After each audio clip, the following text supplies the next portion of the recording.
Jasmine, we are looking at the bigger picture. We start with Haryana.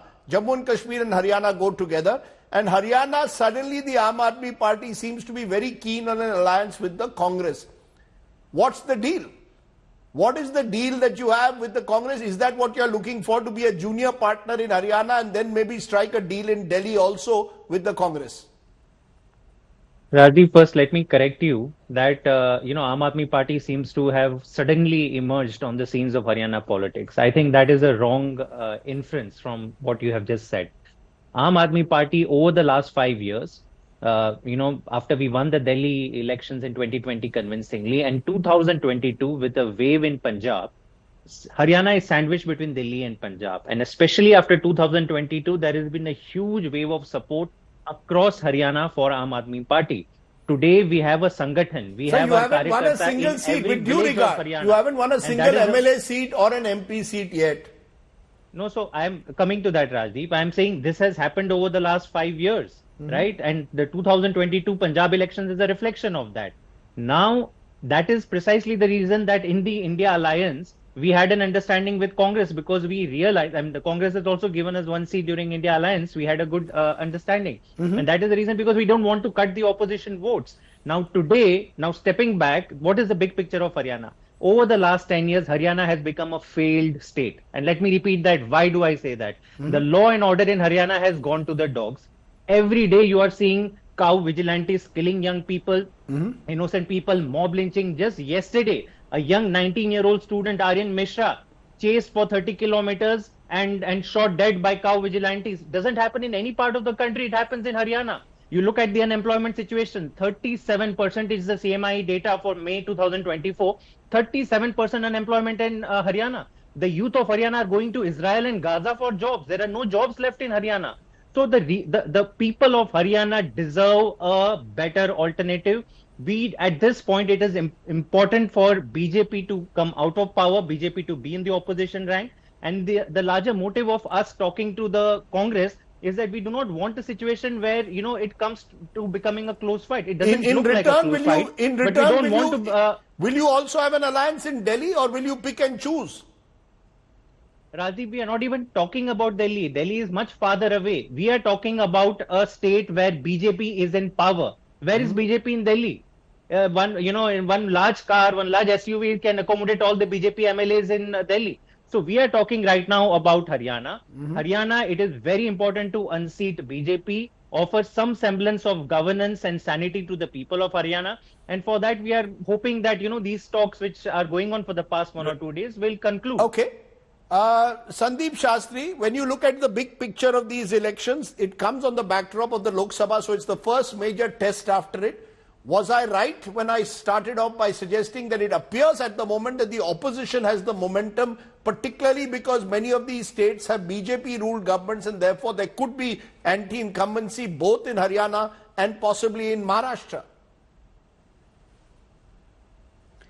Rajdeep, you're right in saying that of the 4 elections, in 2, the BJP is the party which is defending its government.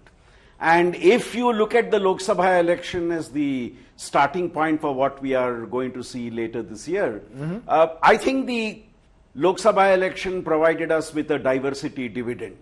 The result was a diversity dividend. Now, who is going to reap the benefit of that dividend will be seen in the 4 assembly polls. In Haryana, you have a 5-5 seat in the Lok Sabha from that state for the 2 alliances. Remember also last time, the BJP was able to win only 40 of the 90 seats, down from 47. And they had to go into an alliance with a regional party to be able to come to power. So the fight in Haryana is very clearly there. And it will depend upon how well the NDA, which is mainly the BJP in Haryana, and of course the opposition alliance comes together. Who do you think? Who do you think because remember, Narendra Modi is not on the ticket. This is a Vidhan Sabha election. Mr. Modi is not on the ticket. This is not about 400 par. This is not about Modi ki guarantee necessarily. Do you believe that works to the advantage of the opposition, given that in recent elections we've seen a gap in the BJP's popularity, Lok Sabha to Vidhan Sabha in several states? Rajdeep, Rajdeep, I think the template will be similar to the Madhya Pradesh, Rajasthan, Chhattisgarh template. They will not declare a chief minister candidate. They will say we are fighting this election under the leadership of the prime minister, and they will seek votes in the state on that basis, because as is being said that there is an element of anti-incumbency. You fell from 47 seats to 40, 47 in 2014 and 40 in 2019. So the BJP would be very keen for a recovery, and the strategy would be a recovery trying to ride on the shoulders of what they would see as the support which the central leadership of the party enjoys. So you're saying they will The go... India coalition, on the other hand, would see an... Go ahead. The Complete. India coalition, on the other hand, would go hammer and tongs against the state government. It will once again be an election where the template will be national versus local, with the India coalition raising local issues and the NDA focusing on national issues. And I think that is going to be something we are not only going to see in Haryana, I suspect it will also be the case in Jharkhand, Maharashtra, and in Jammu and Kashmir. You know, Tuin Sinha, would you at least accept, therefore, part of that analysis that was made there by Sandeep Shastri, that during the Lok Sabha elections, all your eggs were in Narendra Modi's basket in a way. Now you're going to have to fight perhaps on the competency or incompetency, whichever way it's seen, of your state leadership.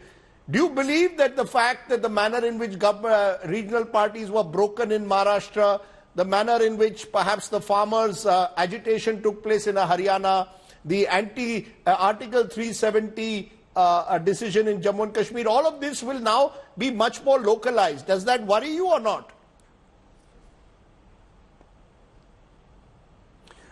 Rajdeep, at the end of the day, the voters still feel that the BJP-led coalition is far more credible than an opposition-led coalition. And, you know, you may be underestimating the impact of what they have done, the financial anarchy which they have wreaked in Haryana and Karnataka, but that is going to be a very big factor in these assembly elections.